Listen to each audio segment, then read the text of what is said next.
What's going on, bourbon drinkers? This is Eric Stein, Cask Me Anything. It's been a few days, a little over a week since I filmed any new content. I'm running behind. However, been doing some traveling and for work, for training. So you know how life gets a hold of you. Sometimes you just have to take a step back, focus on what really matters. However, bourbon does matter. This is what we're going to be ripping into tonight. Bernheim 20th anniversary, 10-year. Bernheim, whoever, depends on who you ask and what state you're from. But we're going to give this a shot. The other one I really want to rip into tonight, because I told a gentleman I'm going to give him a sample, is of this Short Barrel Bee's Knees 5. Now, this is a store pick.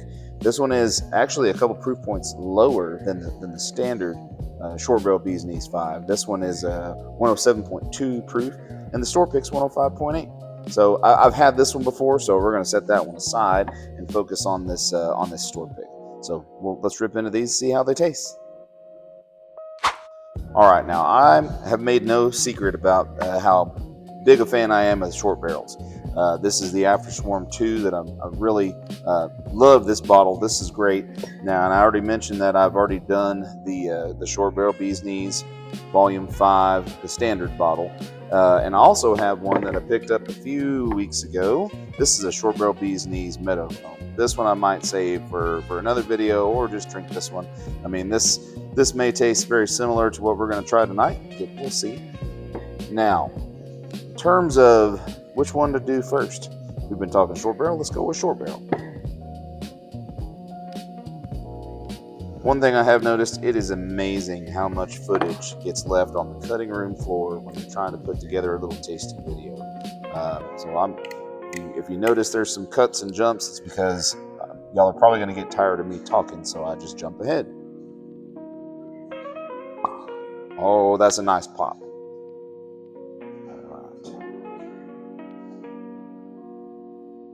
right. Let's do the old 15 minutes and give it a little chance to breathe. All right, guys, it's been 15 minutes. We've let this one sit, kind of breathe and open up. You'll forgive me. I'm nerding out tonight. I've got Bruzel on in the background because I haven't seen his last couple videos, and I've been wanting to catch up. One of these days I'll catch up to this guy in terms of views and followers, but not tonight. Here's your Bee's Knees 5 Spec. See how this one compares. Very, very light ethanol on the nose. Let's give this a little sample. Man, that just goes down just like a prom date. Way too easy. Fantastic. Really great finish. Didn't expect anything less from Short Barrel. I am kind of surprised. This 105 proof tastes hotter than the 107 proof that I've got from them. It's not their store pick.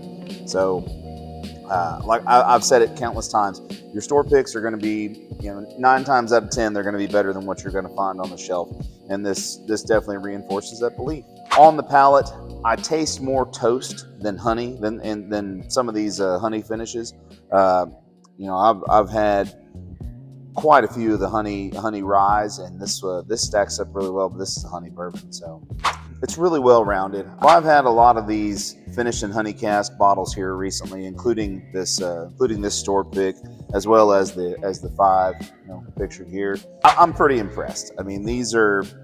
I like the sweeter stuff. I like the Penelope Havanas. I like the Rios, and although I honestly don't really think my palate likes the Amberana finishing. However, in terms of these honey cask finish, that After Swarm 2, this one right here is head and shoulders above both of the 5s. Not saying anything about this one being bad, but if it came down to seeing these 2 bottles on the shelf, this is the one that I'm going to go purchase the second time. Now, the main reason I've got one of these that's full, my wife and I killed one of these. She really likes this one. This was a purchase to keep the wife happy and to keep her from asking me questions about how much money I'm spending on bourbon. But no, there's nothing wrong with this store pick. It's definitely better than the standard Bee's Knees 5. This one just has a little bit more heat to it, and I like that. It's very flavor forward on the palate. No surprises. Toasted, honey, awesome. Definitely worth the money. This store pick was no more expensive than the standard Short Barrel 5, which is nice. A lot of times you see store picks and they're $5 more, $10 more, sometimes more than that. Barrel Select is kind of up in the air, but I think Short Barrel is still new enough in the Texas market where it doesn't take over. And as far as what I've seen on secondary pricing, I don't really think I've seen a huge markup for the short barrel offerings. So let's put this one aside and let's get into that Bernheim. Before I rip into this Bernheim, I am going to ask you guys to like, subscribe, click those buttons down below, leave me comments. I mean, there's a ton of stuff on this table that I've ripped into recently, and I've videoed some of it, haven't videoed others, but there's lots of good things out there. So you guys, if you're interested in seeing bottles like this old sold, this is a store pick I picked up in Louisiana on my recent trip. And this is another old soul that I picked up here locally from Don's and Ben's. Both of them are store picks. They're going to drink completely different, I'm convinced. But you guys have seen my content where I reviewed this Evan Williams single barrel. But yeah, if there's any other bottles that you see in my collection or anything that you see out there on the market that you haven't yet had the chance to buy yourself, or you really want to see somebody give it a try, let me be that guy. So, another good pop.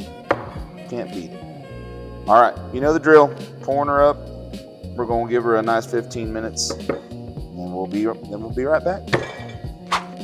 It's always hilarious when you're watching some of these YouTube videos and you lose track of time because you're really not paying attention to it, and the next thing you know, you turn around, there's a Viagra ad on there that you've been watching for 30 seconds, and you just forgot to click skip. Maybe I should start spending money on YouTube. Who knows? All right, here we go. Been 15 minutes. Bernheim 10-year.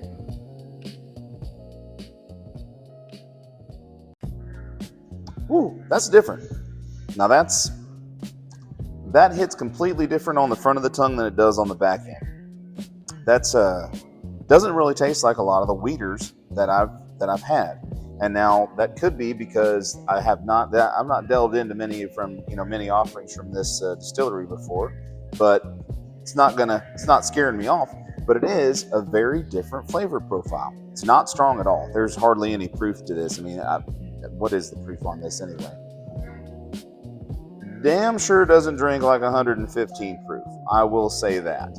So if you're looking for something that has flavor but not necessarily a lot of heat, but will probably still get the job done, this is probably going to do it. Let's take another pour, or another sip.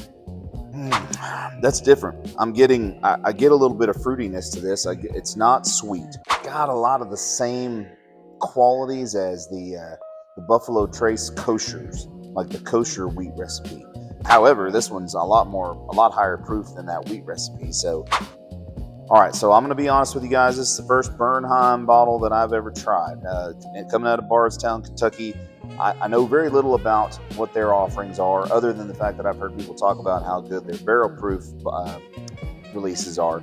I've seen a few of those. In fact, there was literally one, I think it was a C925, sitting right next to this 10-year. But something about the 20th anniversary and this being a 10-year age statement, it compelled me to buy this bottle. They were both very similarly priced. I think this was $99. This is a small mom and pop. I have since seen this bottle at Total Wine for, I think, $83, $84 plus tax. So out the door, you're still looking at close to $100. I don't mind supporting a smaller liquor store. This came from Cowboy Liquors in Kennedy, Texas. Don't mind supporting them at all, especially I get some really good stuff. I really get some really good bottles from these small mom and pops, and I appreciate what they do, and I appreciate them not charging 1.5 times or 2x MSRP for a lot of these unique bottles. So subsequent sips are opening this up to me. Maybe 15 minutes wasn't enough time to let this one really sink in, but I really like this. This is good. Probably going to be one that I let open up, come back to it in a week, and see if I find anything different in terms of flavor profile. But it's not harsh. There's no burn. 115 proof. I was expecting it to kind of be like a Weller full proof, but no. This is fantastic. If you see this, if you see it for 83, pick it up. If you see it for anything more than 100, I'd probably let it sit there and find something. I mean, there's a lot of different bottles on the market right now that are less than $100 that are probably going to offer some of the same tasting notes and be a little easier on your wallet. However, not a bad pickup. Very excited about trying some of the other stuff from Bernheim to see maybe my palate leans a little bit more towards this. All right, guys, that's it for this evening. As for future videos, I brought a whole bunch of really good finds back from Louisiana. I didn't find some of the crazier allocated stuff that I was hoping I might find, like the Weller single barrels in the Walmarts, or the Stag 26A in the grocery store sitting there for 65 bucks. However, I did find a few things that I've never seen before. And another thing that I saw once at Specs in San Antonio and then never saw it again. Poof. That would be this K-Luke. Now the coolest, and this one comes with a cool story too.